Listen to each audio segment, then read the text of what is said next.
Washington. The nation's banks are finding a lot to love about the Trump administration's tax cuts. The $1.5 trillion tax overhaul signed into law late last year provided deep and lasting tax cuts to all types of businesses, but financial institutions are among the biggest winners so far, reaping benefits from a lower corporate rate and more preferable tax treatment for so-called pass-through companies, which include many small banks. While some of the biggest banks are reporting fourth quarter earnings hits stemming from the new tax law, they see rich benefits over the long term, including effective tax rates that are even lower than the new 21% corporate rate. Citigroup said on Tuesday that it would take a one-time $22 billion hit from the tax law, largely related to the bank's tax-deferred assets, which now must be recalibrated to reflect the lower corporate rate. In a news release, Citigroup's chief executive, Michael Corbett, said the law nevertheless not only leads to higher net income and increased returns, but also serves to strengthen our capital generation capabilities going forward. JP Morgan Chase & Company, the nation's largest bank, and Wells Fargo both said on Friday that they expected the new law to reduce their effective tax rates next year to 19%, a cut of nearly one-third from what they paid in 2016.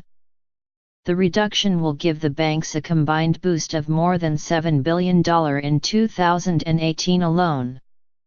PNC Financial said on Friday that it expected its effective tax rate to fall even further next year, to 17%. The good news is that tax reform has produced both current and future benefits for our shareholders, PNC's president and chief executive, Bill Demchak, told analysts on Friday.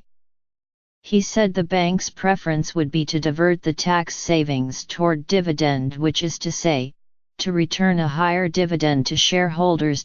Since the tax bill was signed into law, analysts have raised their consensus estimates for financial firms' 2018 earnings growth by almost 75%, according to data compiled by S&P Capital IQ. Senator Elizabeth Warren, Democrat of Massachusetts and a persistent critic of Wall Street, said the response from financial firms confirmed that banks are the big winners from the tax law, and not workers. Ms. Warren said she found it galling that less than a decade after the financial crisis, banks are making record profits and scooping up the biggest benefits from the Republican tax bill, while many working families are still recovering from that crisis. More than 70 financial institutions have announced they will raise wages or offer bonuses to employees after the tax law's passage, including big firms such as Bank of America and community banks such as Bank of the Ozarks. All told, those institutions account for about half of the companies that have promised raises or bonuses since President Trump signed the bill into law, according to a running list by Americans for Tax Reform, a group that advocates low taxes. The payouts to workers reflect a small slice of the windfall that banks large and small are in line to receive. The law includes a reduction in the corporate rate to 21% from a high of 35% last year, as well as a 20% deduction for income from pass-through companies.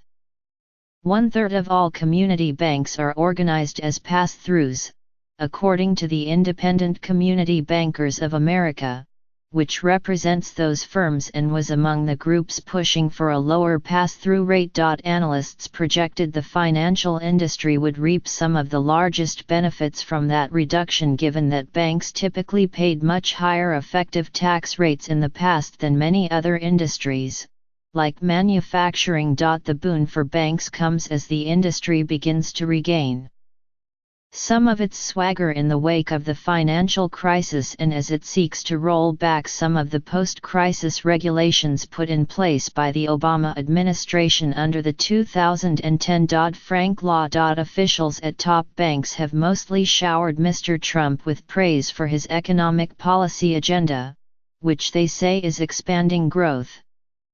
Jamie Dimon, the chief executive of J.P. Morgan Chase, called the new tax law a significant positive outcome for the country in a news release accompanying the bank's earnings on Friday. The gains come despite a one-time hit of $2.4 billion that J.P. Morgan Chase reported in the fourth quarter, the result of a provision in the law that forces companies to pay a one-time tax on profits that are held overseas. Other large banks will report earnings on Tuesday and are expected to similarly reveal large savings from the tax overhaul. American Express, in a financial filing this month, said the lower corporate rate is expected to be a significant ongoing benefit to us. Beginning in 2018, we anticipate an effective tax rate in the low 20s before discrete tax items. Democrats pushed banks to go further in passing benefits of the tax bill on to their workers. Every dollar going to stock buybacks and higher dividends for shareholders is not going into the pockets of working families in Ohio and across the country, said Senator Sherrod Brown of Ohio, the top Democrat on the banking committee. Wells Fargo, which has been under a cloud of regulatory and legal challenges, said last month that it would raise its minimum pay to $15 an hour. A spokesman initially said the move was not related to the tax bill, but reversed course a day later and said that, in fact, the tax cuts did prompt the move. Mr. Dimon said on Friday that J.P. Morgan Chase would be increasing and accelerating investments in employees, customers, and communities, though he did not specify what that would mean for individual workers. On a call with analysts, Marianne Lake, the bank's chief financial officer, suggested some of the benefits would be used to increase dividends and stock buybacks. Other banks have announced additional share buybacks in recent weeks, including Bank of America and Fifth Third Bank. Both of those banks also said they would provide bonuses to some workers as a result of the tax overhaul. Comerica Bank said on Tuesday that it spent a net $3 million in the fourth quarter of 2017 on employee bonuses linked to the tax bill. Over the same period, it spent $148 million buying back stock.